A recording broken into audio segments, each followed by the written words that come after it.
दी print के YouTube channel को subscribe करें और ताज़ा अपडेट्स पाने के लिए बेल आइकन दबाएं। नमस्ते, मैं हूं ज्योति यादव और आप देख रहे हैं हमारा शो पेज टर्नर। हर हफ्ते कोई नई किताब और नई चर्चा। इस बार की किताब है आज़ादी। सबके लिए इस शब्द के अलग अलग मायने हैं, लेकिन ये मुख्यतः कश्मीरियों और महिलाओं की लड़ाई का सिंबल रहा है। ये किताब लिखी है अरुंधति रॉय ने और इसे पब्लिश किया है पेंगुइन ने। किताब में कुल 9 चैप्टर हैं, जिसमें वो फ्रीडम, फासिज्म और फिक्शन की बात करती हैं। इसमें 2018 से लेकर 2020 तक के उनके लिखे गए एसेज को शामिल किया गया है। इससे पहले भी एक किताब आई थी जिसका नाम था माई सेडिशियस हार्ट, जिसमें उनके 1998 से लेकर 2018 तक के एसेज को शामिल किया गया था। अरुंधति हर 3 महीने या 6 महीने में एक ऐसे लिखती हैं और उनके एसेज का लेफ्ट हो या राइट या फिर सेंटर, सबको इंतज़ार होता है और सोशल मीडिया पर इन एसेज को लेकर बहस भी खूब होती है। मुक्तिबोध की एक कविता है अंधेरे में और उसमें एक लाइन है, पार्टनर तुम्हारी पॉलिटिक्स क्या है। मिलेनियल क्रांतिकारियों के लिए एक पिकअप लाइन है, लेकिन इस किताब के बारे में जानने से पहले हम इस किताब की पॉलिटिक्स जान लेते हैं। अरुंधति से जब यूके के उनके पब्लिशर साइमन प्रॉसर ने पूछा कि आज़ादी से आप समझती क्या है, तो अरुंधति ने बताया कि आज़ादी का मतलब है एक उपन्यास, क्योंकि एक उपन्यास ही तो है जो एक लेखक को आज़ादी देता है, जो भाषा, रिलीजन, रीजन, समुदाय, देश और सीमाओं के परे कितने सारे अनुभव महसूस कराने की आज़ादी देता है। तो अरुंधति लिखती हैं कि उपन्यास लिख पाना ही मेरे लिए आज़ादी है, एक जिम्मेदारी वाली आज़ादी, रियल और अनफेटर्ड आज़ादी। लेकिन अरुंधति इसके साथ एक और मीनिंग जोड़ देती हैं जो कोरोना वायरस के बाद आया एक टेरिबल मीनिंग है। एक फ्री वायरस जिसने इंटरनेशनल बॉर्डर्स को एक नॉनसेंस में बदल दिया और पूरी दुनिया भर की आबादी को बंदी बना दिया। हमने जो अब तक का जीवन जिया है, इस वायरस ने उसके मायनों को भी बदल दिया है।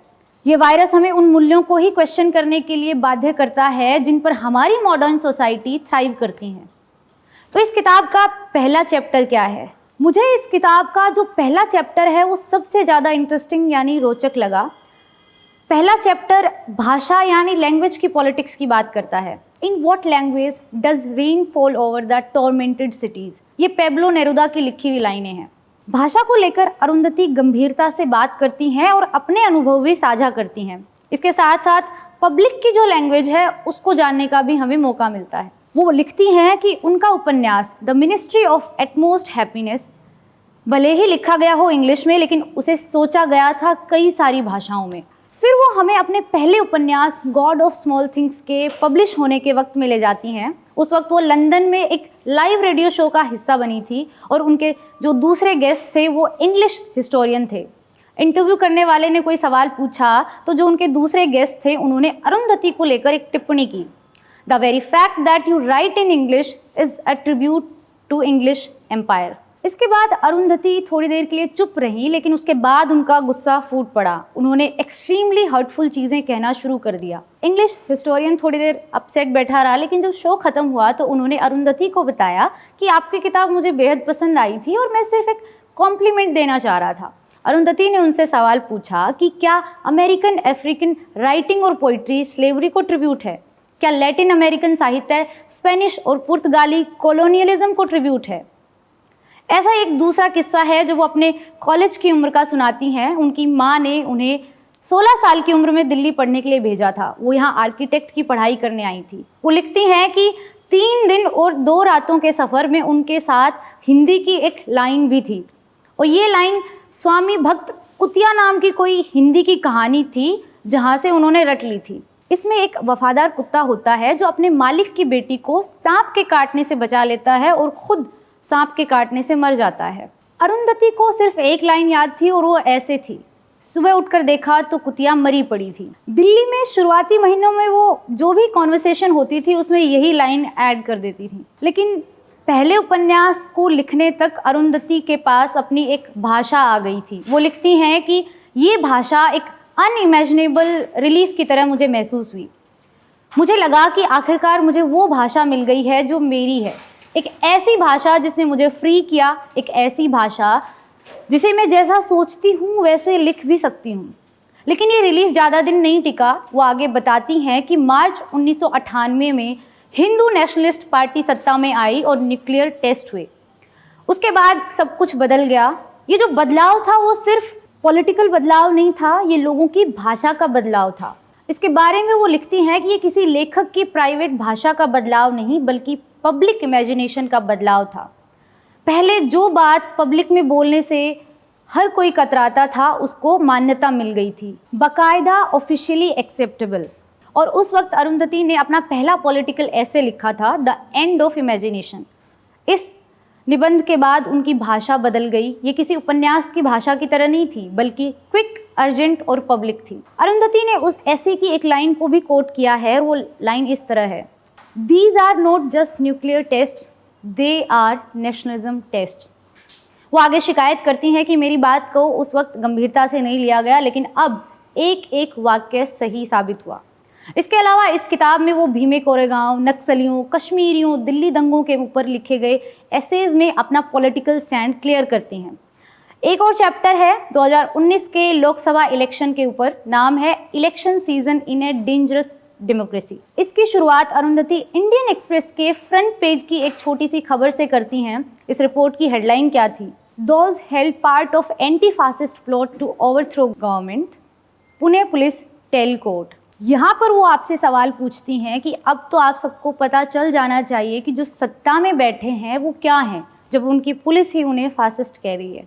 पिछले साल 12 मई को अरुंधति को अमेरिका के आर्थर मिलर फ्रीडम में एक लेक्चर देने के लिए बुलाया गया था। वो आर्थर मिलर पर टिप्पणी करते हुए कहती हैं कि अगर हम दोनों ही एक ही जनरेशन के होते तो अब तक एक दूसरे से house in American activities committee में समन किए जा चुके होते और रास्ते में हम एक दूसरे से मिल चुके होते। फिर वो भारत में हो रहे एंटी नेशनल्स की ए लिस्ट के बारे में वहाँ बताती हैं कि ये लिस्ट इतनी बड़ी हो गई है कि अब चांस है कि जो देशभक्तों की लिस्ट है वो पिछड़ जाएगी। अब तो एंटी नेशनल का क्राइटेरिया भी बदल गया है, आसान हो गया है। अगर आप पीएम मोदी को वोट नहीं करते हैं तो आप पाकिस्तानी हैं। वो ये भी कहती हैं कि मुझे नहीं पता पाकिस्तान अपनी बढ़ती हुई जनसंख्या के बारे में क्या सोचता है। जिस दिन अरुंधति अमेरिका में ये लेक्चर दे रही थी उसी दिन दिल्ली में वोटिंग हो रही थी। वहाँ पे अरुंधति ने तंज कसते हुए कहा था कि मेरे जो दोस्त जेलों में नहीं ठूसे गए हैं उनके अलावा सारे दोस्त लाइनों में खड़े हैं ताकि वो वोट कर सकें और भारत को ब्राज़ील और तुर्की की हालत से बचा सकें। लेकिन आप सब ने मुझे यहाँ बुलाया है, जब आपने मुझे निमंत्रण भेजा था तो मेरे वहाँ पर चुनावी घोषणा नहीं हुई थी।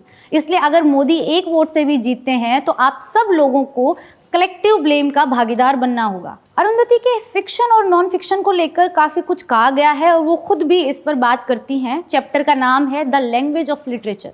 वो लिखती हैं कि समय के साथ साथ मुझे राइटर एक्टिविस्ट का टैग दे दिया गया। इस टैग से लोगों का मतलब था कि जो फिक्शन है वो पॉलिटिकल नहीं है, लेकिन जो एसेज हैं वो लिटरेरी नहीं है। इससे जुड़ा उनके पास एक वाक्य है जो वो अपने रीडर्स के साथ शेयर करती हैं। जब अरुंधति रॉय असमंजस में पड़ गई थी, हैदराबाद के एक कॉलेज में लगभग 500-600 छात्र बैठे थे।